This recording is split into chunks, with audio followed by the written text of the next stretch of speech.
আজ হঠাৎ ইচ্ছে হয়েছিল গন্ধরাজ ভেটকি খাওয়ার, কিন্তু আমি তো বানাতে জানি না, আর সাথে মাও ছিল না। তাই অগত্যা ইউটিউব দেখেই বানানো শুরু করলাম। গন্ধরাজ ভেটকি, তাই গন্ধরাজ লেবু তো লাগবেই। তাই গাছ থেকে একটা গন্ধরাজ লেবু আর পাতা পেরে নিলাম। প্রথমে মাছটাকে খুব ভালো করে ধুয়ে নিয়েছি, এরপর এটাকে ম্যারিনেট করব। তো ম্যারিনেট করার জন্য দিয়ে দিয়েছি সামান্য লবণ, সামান্য হলুদ, আর দিয়েছি গন্ধরাজ লেবুর জেস্ট। এরপর এর মধ্যে দিয়েছি একটু লেবুর রস, গন্ধরাজ লেবুরই রস দিয়েছি। খুব ভালো করে মাখিয়ে নিয়ে 5-10 মিনিট মতো রেখে দেবো, যাতে মাছের মধ্যে সব কিছু ভালোভাবে ঢুকে যায়।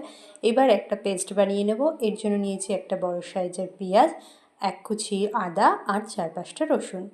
তারপর কড়াইতে তেল গরম করে নিয়েছি।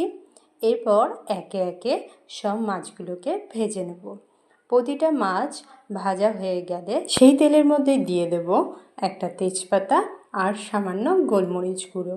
এরপর দিয়ে দেব করে রাখা পেস্টটা। মশলাটা ভালোভাবে কষিয়ে নিয়ে এর মধ্যে দিয়ে দেব পরিমাণ মতো লবণ আর ফেটিয়ে রাখা টক দই। আবার ভালো করে কষিয়ে নেব। তারপর একটু জল দেব। জলটা ফুটে এলেই দিয়ে দেবো মাছগুলো। এরপর এর মধ্যে দিয়ে দিয়েছি একটা গন্ধরাজ লেবুর পাতা, এটাকে একটু ছিঁড়ে দিয়েছি। ব্যাস, রেডি হয়ে গেছে গন্ধরাজ ভেটকি। যা দারুণ খেতে হয়েছিল না, উফ দুর্দান্ত! তোমরা কিন্তু অবশ্যই ট্রাই করো। আজকের মতো টাটা।